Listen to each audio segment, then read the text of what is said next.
Hello, everyone, and welcome to another edition of the Eddrick Show. I am your host, Eddrick Jerome. As you know, this is the place for intelligent conversation with interesting people. I want to thank you for tuning in to this episode. You can catch us on YouTube, Spotify, Apple Podcasts, all of your favorite online streaming podcast platforms. Drop us a line, subscribe, leave a comment, particularly on Apple Podcasts. Let us know how we're doing as I continue to grow this thing from the ground up. I am continuing my series with interviews with independent filmmakers and folks who are knowledgeable about the world of independent film and short films. And I'm pleased to welcome today Jason Wolos. Jason is a talented writer, director, and producer on independent films such as Trattoria, Girl in the Golden Gate Park, and The Deep Sky. He's also skilled at shooting and editing films as well. He's a very talented cinematographer. Like the basketball fan that he is, Jason could play any position when it comes to filmmaking. Jason, welcome to the show. Thanks, Eddrick. Thanks for having me. Good to be here. Likewise, thank you for coming on. So let's start at the beginning. So I'm going to ask you, where did you grow up, and how did you foster and develop your talent for filmmaking? I am from Buffalo, New York, a suburb of Buffalo, New York. And not to date myself, but I started back in the film days. My grandfather had a Super 8 camera for home movies, home videos. And my cousins and I would go and grab that Super 8 camera on the weekends or whenever it was free, sneak it out and go and make kind of like, cops and robbers, spoofs, neighborhood movies with the other kids on the block, and then ship that Super 8 film off to the lab, get it back, and watch it on the home screen, and that was kind of the start of our passion. Jump ahead forward real quick. Back when I started, there was only maybe three big film schools, a couple film schools. Really wasn't a viable career path, college path choice. I moved out to San Francisco, and there was filmmaking groups in San Francisco. So I joined one, a legendary one that's no longer in existence, called the Film Arts Foundation. And that became kind of like my film school, and where I connected to other filmmakers, documentarians, narrative filmmakers, cinematographers, whatnot. And made my first short film in a class there, my first like major short film, meaning, I spent money on it. Sure. Uh, Back in the day, you had to buy, I shot it on 16 millimeter film, and, probably a roll of 10-minute film costs anywhere from $100 to $200 just to buy it. Wow. You got to film it, then you send it to the lab. It's another few $100. And by the time you got it back, you've already spent $500 or so, and you don't even know if it's in focus or it's, exposed correctly. Anyways, the first short film I did reinforced that I was kind of on the right path by getting into many film festivals, and even getting to be played on some airlines in flight as kind of like a short film program. Hmm. So basically, I started with Super 8 film and just making home movies, and getting reinforced along the way, but never stopping to learn. It never ends. Is it one of those things where you came to the Bay Area, to San Francisco, fell in love, and never went back? Have you stayed here since then, or have you gone back and forth? Yeah, I have family here, Okay. so they kind of invited me out during like semester breaks or summer breaks. And by visiting here, I saw, when some people graduate or when they're in college, like they go where they get work, Right. understandably. I'm like, I'm gonna go live in San Francisco and find work. Hmm. And I wasn't really doing a profession or a degree that was driving me. I wasn't passionate about it. It was architecture. I enjoyed it. It was, interesting to me, but I was always fascinated by filmmaking. And it kind of was reflective in my college grades, where I'm acing the film courses and whatnot, and, doing, mediocre in other courses. You mentioned short films, and I had the pleasure, and we'll talk about shortly about SF Indie Shorts, which thank you so much. We'll get into that in a minute. But to me, short films are such an untapped source of wonderful and diverse entertainment. I mean, there's so much out there. There's so many.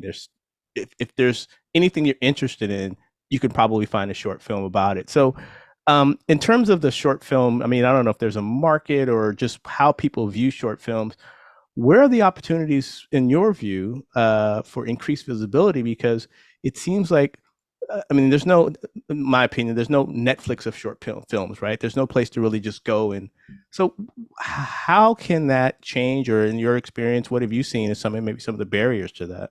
Yeah, well, I don't know if you remember, but when the internet was young and new and streaming was becoming possible, there were sites that were just dedicated to short films. I can't remember the names. Maybe it was called like iFilm and Hmm, a few others.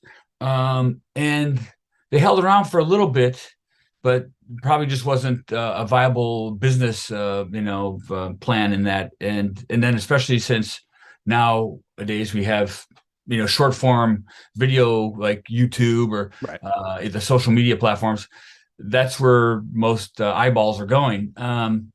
This is a long term question, a long answer question. But basically, my short form answers, I don't think there's like a viable kind of platform for short films other than film festivals like where I met you, or other than, through a YouTube channel or, Vimeo or something like that. Um, just because there's too many distractions for people, for viewers, Mm, right? When they hunker down to watch a movie, it's going to be a longer form, in my opinion, or it's going to be something they can binge on, right? A sure, series. sure. So short forms are kind of uh, a unique oddball where you dedicate yourself to go and see it maybe at like a film festival. Not to say that short films aren't worth making or pursuing or watching. It's just it's a entirely different entertainment format. Hmm. Do you think that might have something to do with the folks on in front of the camera? Meaning, if you're going to go see, Wakanda Forever, the people that are going to be in it. In a short film, many times it's actors just getting started, or people who are just getting into their careers, and they may not have that name recognition. So I'm wondering if that might have something to do with it. Sure, I bet you're right. Absolutely. And it's kind of similar to um, a viewer dedicating their time, committing their time. If they're going to go and sit down, like I said, to this kind of entertainment format, they probably want something that's a little bit longer. Hmm, Otherwise, they're looking at their phone. right. There's so many short form um, types of entertainment, video wise, on their phone that they'll come across a short film on YouTube or whatnot. Um, so it's not to say that like there isn't an audience for short films. There's a huge audience for short films. We're watching them all the time. It's just I don't think it's an economic or a business kind of model that is financially worthwhile long term. You know what I mean? Yeah, Uh, yeah, as you know, as a filmmaker, I think it's more from the maker side, the filmmaker side, that short form is very worthwhile. As a launching film, as a exercise, as an education, as a calling reel, calling film, very worthwhile before you go and tackle a feature film or a TV series. right. And as I mentioned, I met you at SFND Shorts, which is the associated with the San Francisco and Short Film Festival, and you were associated with that. So it was awesome. First of all, thank you guys for the hospitality was great. We got to share our film. It was wonderful, and you guys were just awesome. But talk to me about that film festival. Your role in it, and just because it's massive, man. It's a big deal. It's long term. It's pretty prestigious, I guess. Just happened to be by its being around for so long. And congratulations again to you, by the way. Let Thank me you, put it back to you. Well done, not only making a short film, but a lovely short film that the audiences loved. Blue Eyeshadow. Well thank done, you. sir. Uh, it's a excellent film festival. It started with the San Francisco Independent Film Festival, and there's just, from my knowledge, just independent feature films back in the day when kind of like Sundance was maybe the only thing. So it's almost like possibly, don't quote me on this, but Sure. a rebellion to just a few limited big film festivals, and there weren't as many as there are today. Ubiquitous film festivals everywhere. So some filmmakers started here to showcase their films, and all the other independent films and talented filmmakers, at least in the Bay Area, that weren't getting exposed or getting into film festivals like Sundance. And it took off. And nowadays there's film festivals everywhere. And so it grew to be so large that then they did an offshoot of even the short films. They have a short film program in the Big Fest, but they now have the San Francisco Independent Shorts Film Festival where you and I met. And that's going on its fifth year. And it's from day one, it's been off and running, thousands of submissions, lots of films to watch and screen and in the program. And It's a 7 day independent film festival with just short films. That's how many movies are out there. And I guess one of the advantages for you is you get to watch a lot of these films and talk about them. So, what stood out to you this year with some of the films that you got to see? Well, let me just okay, just answer that in general as Sure, of opposed course, to of course, specific. Because, like you said, I did watch so many, and sure, it's truly one of the reasons why I do it. It's not so much. It's not for the pay at all. It's for the enjoyment of watching films and sure. filmmakers and seeing some great stuff. On that note, filmmaking is just elevated to another level. It's just when I started. Even I was a screener way back when for other film festivals. The quality and production value of films, short films is just outstanding. I mean, it's so professional. Back in the day when I was a film screener for other major film festivals, it was easy to deny a short film because of the quality, like poor audio, out of focus. Just it's like Mm-hmm. Mm-hmm. can't see it. It's dark, whatever. It's they can't hear it. You know, and even if it was good, it's like, well, I can't accept it. Nowadays, I have to watch everything because that's not one of the things that make me disqualify them. They all look and sound great. Occasionally, there's sound problems. That's a little and pet peeve of mine. But the other kind of overview general thing, besides them all being exceptionally well made, is for short films. This is a little bit of a Jason film director pet peeve. Sure. They're not short enough. So I understand this because I'm a filmmaker. So my point is, a lot of first-time filmmakers or filmmakers that just have great footage and they can't let go. Like they don't cut or edit down to the essence of the story. They hang on to this beautiful footage, which is lovely to watch, but it just slows down the story a little bit. Um, so you got to be willing to cut your film. A short film should be shorter.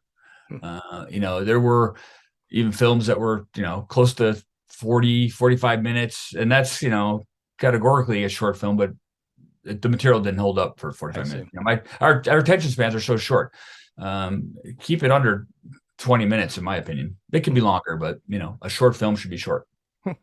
I want to shift gears now and talk to you about, again, as I've said in the open, you pretty much can do anything when it comes to producing a film. You can produce the film, you can direct the film, write the film, you can shoot the film. I mean, just so as it relates to production and your experiences with producing a film, what's your style in terms of, because it takes a team really to produce a film. And, it's not, I'm a Prince fan. Prince did everything, but you really can't do that with a film Right, right. for the most part. So what's your style like? How do you make sure you have the right people on your team for maybe folks out there who are thinking about starting a production company or just starting to Yeah. get into this? What's some of the advice that you have about the people around you? Yeah. Well, I kind of hear two answers to that question. Sure. The first part is like, I do all those things, because when you're coming up in this business and to support yourself, especially in a place like the Bay Area, you kind of got to be able to be versatile and, kind of a utility person so you can pay the bills, right? Hmm. So it came out of, being able to do those things came out of one, to get the jobs and the work, and then also to teach myself other positions. So I only became a better filmmaker and a better whatever role I'm in because I now understand all the different positions, right? All the crew positions. And on that note, that's what's important about, making a project. It's a collaboration from the get-go, and not to lose sight of that.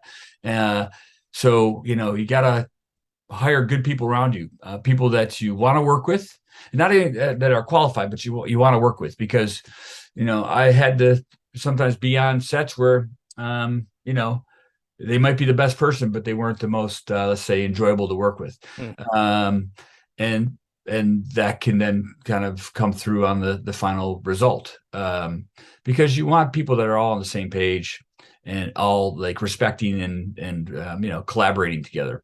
And then on that note, my style is that kind of path. I'm a sociable guy. I like people, and so I surround myself with people I want to be working with. I don't have to be their best friend. They don't have to be a friend, but they have to have, besides the skills, just the kind of desire and honesty to do good work and be a good person, and share the vision of getting to the finish line for that project, right?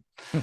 So, it's, and then treat everybody with respect, treat everybody like friends and family on the set. And even though, sometimes they say being on a movie set isn't fun or shouldn't be fun, I think it should be enjoyable. So I try and make people excited to come back the next day, even if it's been a 12-hour day shoot or something.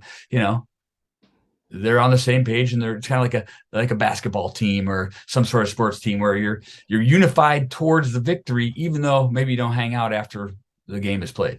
Exactly. Old years ago, the old Oakland A's. Historically, I heard that they used to fight like cats and dogs, but they would win. They would You win, know, right? But exactly, on the field, they were exactly, unified. Yeah, exactly, uh, exactly. and that's kind of how I feel. I hate being on a set, whether it's mine or someone else's, and you can tell someone's just not wanting to be there. It's unfortunate, and that happens. There's sometimes we're at places we don't want to be, but there are still people that maybe I'd rather be doing something else, but I am focused to help this project succeed. I want those kind of people around me. I mentioned some of the films that you worked on when I came in during the opening, but let me ask you, who are some of the folks who you aspire to? I mean, who are the folks that have influenced your filmmaking, or actors or directors or people that you were like, yeah, that's the person that I want to study, and that's, Yeah. yeah, who's that for Huh. you? That's always a hard question because there's so many wonderful filmmakers, films. But since you mentioned some of those films at the beginning, um, one of them, like Girl in Golden Gate Park, I helped produce. I'm a producer on it, but the filmmaker is J.P. Allen. So I will mention him because he's a Bay Area filmmaker, and he inspires me and motivates me. Um, and not that everyone has heard of him or they're super famous, but he has a drive and a passion and a singular vision to make movies on his own terms, even though maybe he's not always getting the big Hollywood star or he's getting the big budget. That's not going to stop him. He's going to make a movie every few years. He's gonna satisfy his creative filmmaking soul. Where a lot of people, myself included, I may get hung up and procrastinate on. It's got to be just right, or I got to have enough resources, or enough money, or the right star. And then as it goes on, it's like, well, I haven't made my own kind of personal film in another year, another year, another year. Where JP goes and he kind of produces, he delivers films every other year. So he's one. He's also a friend of mine. And then other filmmakers that are just like very authentic and creative in their voices. Alexander Payne, he did Election, he did November. Hmm. Um, Spike Lee, I got Spike Lee on the wall over here. A singular vision, authentic, true to his voice. He's kind of like, I mean, he's an independent filmmaker, but he's kind of like my friend JP Allen. It's like he's going to make a movie no matter what. He's going to get it done. He's going to find the resources, the money. He has to make a movie. It's like part of him. If he doesn't make a movie, he's gonna die. He's always going to be making movies because that is part of his soul and his creative soul. So I wish I was making more movies. So like Spike Lee and JP Allen, they Sure, inspire me. There's lots sure. of other film directors that are just like favorites and stuff, and I love their movies. But those are two that come to mind that inspire me because they just keep churning out movies. Sure. I mean, Spike Lee, I don't think we give him enough credit for how prolific he is. Right, exactly. He's prolific. Yeah. And even, I mean, maybe now he's more, has the means now to go and pursue even side movies. Like, I know he's done a couple documentaries or Hmm. he's produced other people's projects. That's wonderful. But that's what I'm saying. It's like he is a filmmaker. He has to be a filmmaker. And that kind of stuff inspires me because there's days, I'm sure you feel this sometimes, where you're a creative person where life gets in the way. And so you're like, I got to go take care of those responsibilities, which you should, but then you don't do your filmmaking stuff Yeah, and you yeah. push it aside. I got to remember, like, I'm a filmmaker. So those type of people inspire me to remember I'm a filmmaker. Well said. Well Mm. said. Well, as we get ready to wrap this up, where can people get more information about you? Maybe projects you're working on, things like that. Where can they go to find more information about you? Well, there's always the staples, IMDb, just Jason Wolos on IMDb. My feature film that I wrote, directed, helped produce, uh, is Trattoria, the movie.com. It's a good date night flick. If you want to watch it with your partner, get a glass of wine, watch it with your lover. Good foodie film. So Trattoria the movie. And then just Google me. We'll do. We'll do. We'll That put a always link works. to because I think and thank you for the pronunciation. Trattoria is actually it's on Amazon, correct? Is it on Yeah, Amazon Prime? it may we're between distributors, but like I think now, it's sales agents and distributors. It might be on Sure. Tubi for free. Okay. You might be able to Okay. catch it free right now on Tubi. I'm not Sure. Sure. Sure. Yeah. And quick note, one thing I found out, I guess last year, Amazon really stopped dabbling in the independent film world. I mean, they kind of put a wall up, which was surprising to me. They did, and um, but you can still get your films on Amazon. It's just a little bit more challenging. It's more of a drier conversation for another time, but you can still do it. And the problem is, it's like they're not really sharing the profits with the filmmaker. It's like they Mhm. take a big chunk of it. But yeah, it's Yeah. they're not so much independent filmmaker friendly, but it's still an avenue for filmmakers. Sure, sure. Well, Jason, again, thank you so much for taking the time today to come on the Eddrick Show. I really appreciate it. Thank you again for all the hospitality with SFND and with the Shorts Film Festival. Yeah. That was fantastic. Being there with so many great filmmakers and so many talented people. Yeah, that's another Uh, plug. People should check out, if you're probably gonna put the links, yeah, sfindfest.com too. yeah, I can put a link down in the description. Right on. Absolutely. All right, Jason. Well, thanks again. Oh, last question. Warriors Yeah. fan, right? Big Oh, time. of course, of Yeah, yeah, course. yeah, yeah, yeah, yeah. So, any concerns with Yeah, right Clay now? Thompson's a little bit of slump, and he's never been there like this before, so I'm a little bit worried about him. But I think he'll come out of his rut. And they're a great team. We've had a Yeah, great run. We're all yeah, blessed with the fantastic team we've had for years. So now this is all icing on the cake, and we got to yeah. kind of ground ourselves because our players are aging. This is going to be one of those last years of this dynasty. Yeah. So I'm Yeah. just preparing myself for a little bit of transition. Yeah. But it's still going to be a great season, and I already got some tickets coming up. Oh yeah. Yeah. We went to the Sacramento game a couple weeks back, but let's Nice. hope James Wiseman can get fixed and Yeah. get back at second half of the season because I think he's got so much talent that he can be a linchpin to helping them on a little run in the second Yeah. half of the season. Same So with the younger guys. Yeah. absolutely. Absolutely. All right, Jason. Well, thanks again for coming on the Edric Show. I really appreciate it. This has been another edition of the Eddrick Show. I am your host, Eddrick Jerome, the place for intelligent conversation with interesting people. Thank you for tuning in. Don't forget, subscribe, hit us up on YouTube, Spotify, Apple Podcasts, all of your favorite online streaming platforms. Drop us a line, let us know how we're doing as I grow this thing from the ground up. Thanks again, and we'll catch you on the next episode. Thanks, Eddrick.